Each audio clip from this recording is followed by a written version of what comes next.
ढेंकानाल चीनी देशर प्रथम स्थान रे इंडियन पोटास लिमिटेड चीनी कल को 1 नंबर मान्यता। 5000 आखु चाषी पेटरे दाना देइछि चीनी कल। 2026 आर्थिक वर्ष 1,80,000 टन उत्पादन।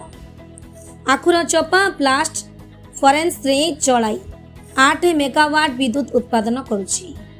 भारत वर्ष में चीनी उत्पादन करुथिबा चीनी कल गुड़िक मध्य भल मानर और गुणवत्ता आधार रे ढेंकानाल इंडियन पोटास लिमिटेड चीनी कल को 1 नंबर मान्यता मिली।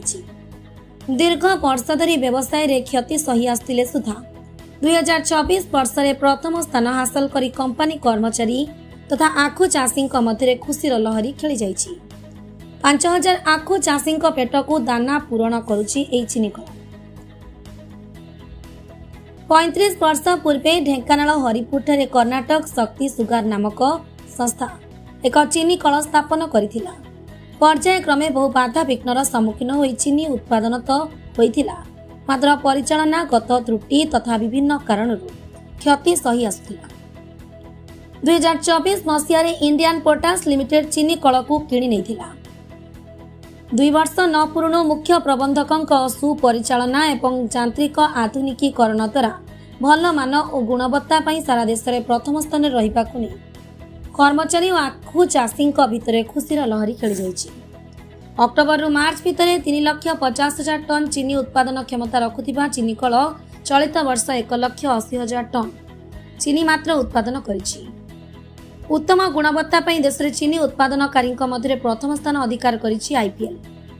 ढेंकानाल, अनुकूल, कटक, पुरी, जगतसिंहपुर, खोर्धा आदि जिलार 5,000 आखु चाषी को समस्त प्रकार वैषयिक और आर्थिक सहायता प्रदान करी आखु उत्पादन करा जाउछि। जलवायु परिवर्तन अनुसार कृषि वैज्ञानिक उन्नत किस्मर बिहन कंपनी परिसर भितर लगाई परीक्षा निरीक्षा करी चाषी को बिहन जोगाई दिया जाउछि। फल चाषी उत्पादन में अहेतुक वृद्धि हेबा सह चाषी मध्य आर्थिक स्वच्छल हेउछन्ति बोली आम प्रतिनिधि जणाइछन्ति। एका संगरे चीनी सहित विद्युत उत्पादन करी स्वावलंबीर परिचय सृष्टि करिछि आईपीएल। ट्रक ट्रक आखु सबु कन्वेयर बेल्ट माध्यम स्वयंचालित 6टी रोलर दे रस उत्तप्त पाइप माध्यम चीनी तैयारी पई स्वतंत्र प्रक्रिया द्वारा सरू दाना और मोटा दाना चीनी अलग अलग पैकिंग होई गोदाम को जाउछि। आखुर वर्ज्य पानी को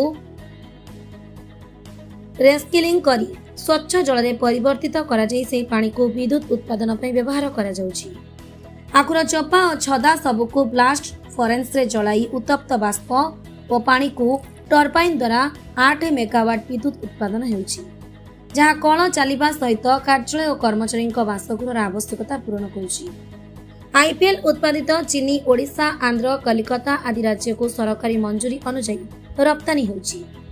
पारिपार्श्विक उन्नयन दिगरे कंपनी जत्नवान बोली कंपनी मुख्य परिचालक कहिसंति।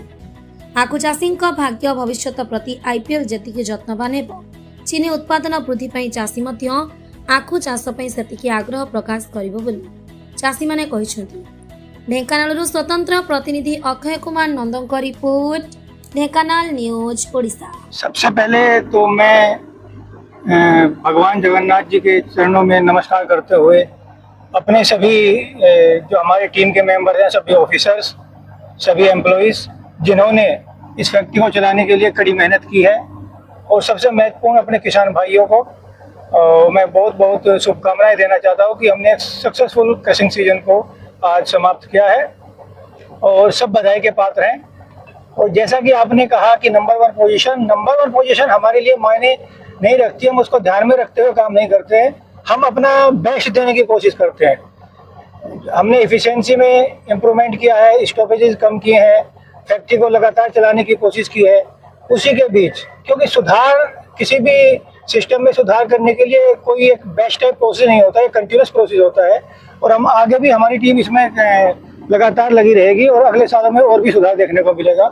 इसी कार्य को करते हुए यदि हम नंबर 1 हो जाते हैं तो भगवान की कृपा दृष्टि है।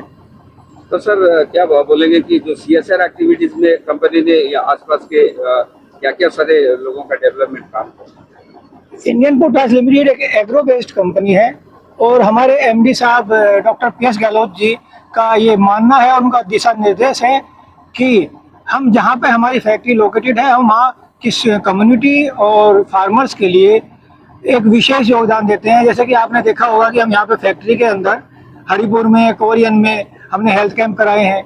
बच्चों के डेवलपमेंट के लिए, उनकी एक्सरसाइज के लिए ओपन जिम दिए हैं। अभी कुछ दिनों पहले टीबी पेशेंट्स को मेडिसिन फ्री वितरित की गई थी और प्रकाश की व्यवस्था की गई है। गाँव में लाइट लगा रहे हैं, सोलर, और किसानों को भी हम अपने फार्मर्स को भी सब्सिडी दे रहे हैं। सोलर फेंसिंग के द्वारा सोलर फेंसिंग उनको प्रोवाइड कराई जा रही है। सर और एक लास्ट सवाल ये है कि कंपनी का फ्यूचर प्लानिंग क्या है और कंपनी का कुछ आगे कुछ एक्सटेंशन का प्रक्रिया का कोई प्लानिंग है क्या? देखिए, जैसा कि मैंने आपको पहले भी बताया है कि इंडियन पोटास लिमिटेड का जो प्लानिंग है वो बहुत ही अच्छी है उड़ीसा को लेकर। और जिस प्रकार आपने अभी मेरे से सवाल किया कि नंबर 1 की पोजीशन, हाँ, नंबर 1 की पोजीशन हमने चीनी प्रथा दर में हासिल की है। उससे इंडियन पोटास लिमिटेड ने आस जगाई है हमारी फैक्ट्री के कर्मचारियों ने अच्छा रिजल्ट देने के बाद कि उड़ीसा में भी गन्ने की खेती फायदेमंद का सौदा हो सकती है। तो इसमें मैं अपने माननीय सीएम साहब से, डीएम साहब से और ये गुजारिश करना चाहूँगा, और स्पेशली किसानों से, कि गन्ने की खेती को बोएं, क्योंकि गन्ना ही इस फैक्ट्री का रॉ मटेरियल है। गन्ने के बिना इस फैक्ट्री का भविष्य नहीं है। जैसा कि आप देखते हैं कि पिछले साल की अपेक्षा अब की बार हमने बहुत गन्ना कम क्रश किया है।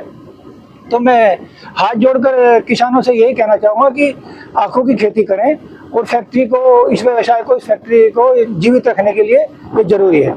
सर और क्या कंपनी का आगे कुछ एक्सटेंशन वगैरह कुछ प्लानिंग?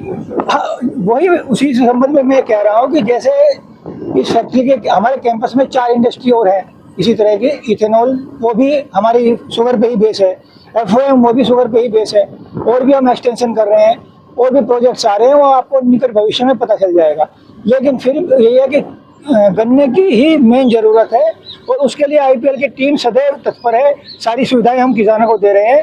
अंत में मैं सभी को धन्यवाद देना चाहूँगा, सबको शुभकामनाएं देना चाहूँगा और आशा करूँगा कि इस साल आने वाले सत्र में किसान भाइयों के सहयोग से, सबके सहयोग से हम अधिक गन्ने की क्रशिंग करेंगे। सौभाग्यचंद्र साहू होगा हरिपुर है। कौन कहबा आपण जो आखु चाष करछुंदी, आखु चाष को लेके आपण केते दूर उत्साहित अछुंदी एवं इंडियन पोटास लिमिटेड आपण कोन सहायता करछि? आज्ञा इंडियन पोटास लिमिटेड सब प्रकार सहायता करछुंदी, मंजी, सार, औषध, आमर बिहन एटा मंजी एवं फेंसिंग मध्य जो वाइल्ड बोर फेंसिंग सुविधा करछुंदी। आउ एबे मध्य शीघ्र पेमेंट, टाइमली पेमेंट हमर पाई जाउछु। एबे वर्तमान से आखु चाषटा हम व्यावसायिक भित्ति रे आखु चाष वर्तमान कलुणु।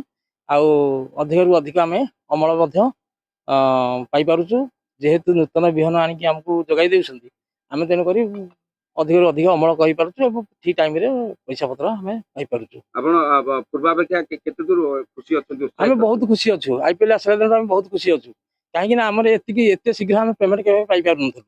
एबे आमे ठीक टाइम रे आमे 15 दिन भीतर हम पेमेंट आसिकी हम पाई सुधाकर विश्वाल, घर बेसालिया। कोन कहबा आखु चाष आपण आगुरु भी करथले, एबे भी करथले, एबे IPL हमें तो आसे के 20-25 वर्ष आखु चाष करि आसु, किंतु शक्तिस्वरा थिला बेले बहुत प्रॉब्लम होतला। किंतु IPL आसिला पूर्व आसिला परे बहुत प्रकार फैसिलिटी सुविधा मिल पारुछि। हमको बिहन मिलुछि, सार औषध ठीक टाइम रे मिल पारुछि।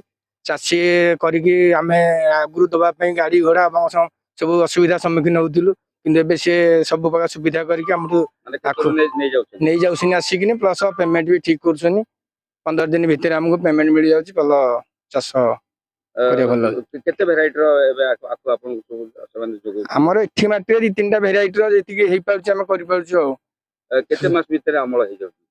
अमल 8 मास 9 मास भीतर अमल कर दिया अछि। गौरी शंकर मिश्र क्वालिटेड आमर इंडियन पोटास लिमिटेड 2022-23 रु नेबा परे आमर ए वर्ष आमर जीएम सर जॉइन कला परे ए वर्ष आमर जो मॉडर्नाइजेशन करिसेंती लास्ट सब वर्ष रो ब्रेकडाउन अपेक्षा ए वर्ष बहुत मिनिमम ब्रेकडाउन है। आम फैक्ट्री बहुत भल भाव में चली, कौन जगह ब्रेकडाउन ना, सुरुखुरु भाव में सुचारू रूपे आमर चाषी मैंने ठीक टाइम काटी ठीक टाइम आखु दे आम प्रोडक्शन भल भाव में चलती।